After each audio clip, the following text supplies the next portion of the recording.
जर तुम्ही BSc, BCA किंवा एम-एस-सीचे स्टुडंट असावे, तर तुम्हाला माहिती असेल, की तुम्हाला यामधून चांगलं करियर करता येते. पण त्यासाठी तुम्हाला योग्य दिशा देण्याची आवश्यकता आहे आणि तुम्हाला माहिती पाहिजे, की आपण कोणत्या एंट्रन्स दिल्यानंतर आपल्याला पुढे करियरमध्ये चांगले जॉब लागू शकतात. कारण आज आपला समाजामध्ये गैरसमज असा आहे, की आपल्याला वाटते डॉक्टर किंवा इंजिनिअर झालो तरच आपल्याला पैसे किंवा जॉब मिळते. पण असं नाही. तुम्ही बी-एस-सी, बी-सी-ए किंवा एम-एस-सी करून सुद्धा चांगले पैसे कमवू शकता. त्यासाठी तुम्हाला योग्य दिशेनं, योग्य चांगलं मार्गदर्शनाखाली एज्युकेशन घेणं आवश्यक आहे. कारण आज आपण बी-एस-सी, बी-सी-ए तेवढ्या सिरियसली करत नाही. कारण आपल्याला असं वाटतं की याच्यानंतर आपल्याला जॉब अपॉर्च्युनिटी नाही आहेत. तर तुम्हाला माहिती असेल मी गेल्या 14 वर्षापासून या क्षेत्रामध्ये कार्यरत आहे आणि याच्यामधून कितीतरी विद्यार्थ्यांना आपण जॉब लावून दिलेले आहे आणि कितीतरी विद्यार्थी चांगल्या-चांगल्या पोझिशनमध्ये किंवा चांगले गव्हर्नमेंट जॉबवर लागलेले आहे. आता तुम्ही म्हणाल हे कसं शक्य आहे? तर एक लक्षात घ्या, की जेव्हा तुम्ही बी-एस-सी करून राहिले किंवा बी-सी-ए करून राहिले, तेव्हा तुम्हाला डायरेक्शन माहिती पाहिजे, की नुसतं फक्त आपल्याला ग्रॅज्युएशन नाही करायचं आहे, तर याचा यूज करून तुम्हाला जॉब लागला पाहिजे.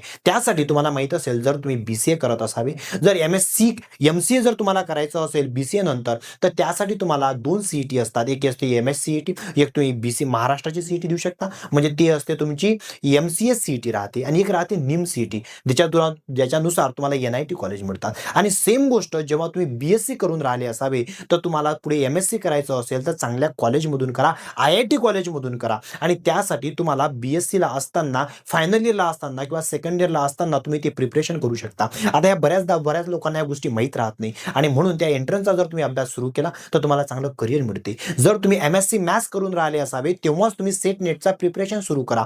म्हणजे तुमचं एम-एस-सी झाल्या तुम्हाला एक चांगला जॉब लागेल आणि याचा फायदा तुम्हाला असा होईल, की तुम्हाला वेळ तुमचा वाया जाणार नाही आणि तुम्हाला बी-एस-सी, बी-सी-ए आणि एम-एस-सी नंतर करियरसाठी तुम्हाला कुठल्याही पद्धतीचा गाईडन्स लागत असेल, तर ते फ्री ऑफ कॉस्ट आहे. मी इथं खालील दिलेल्या नंबरवर तुम्ही माझ्याशी कॉन्टॅक्ट करू शकता. आमच्या विद्यार्थ्यांना दरवर्षी आम्ही याच्याबद्दल गाईडन्स करतोच आणि असे खूप सारे विद्यार्थी आहेत जे आपल्या इथून चांगले बनून चांगले घडलेले आहे. तुम्ही सुद्धा या संधीचा फायदा घ्या आणि बी-एस-सी, बी-सी-ए किंवा एम-एस-सी मधून चांगलं करियर घडवा. त्यासाठी तुम्हाला योग्य दिशेची गरज आहे आणि तुम्हाला एक जर तुम्हाला डायरेक्शन जर व्यवस्थित मिळाली आणि अंडर द ट्रू गाईडन्स तुम्ही चांगलं करियर याच्यातून करू शकता. फक्त एक त्याला सिरियसली घेण्याची गरज आहे. फक्त ग्रॅज्युएशन करायचं म्हणून करू नका. त्याच्यात तुम्हाला जर ग्रॅज्युएशन, पोस्ट ग्रॅज्युएशन जर तुम्ही चांगल्या माध्यमातून केलं, चांगल्या कॉलेजमधून केलं, तर तुमचं करियर निश्चितच घडेल. चांगला तुम्हाला जॉब पण लागेल.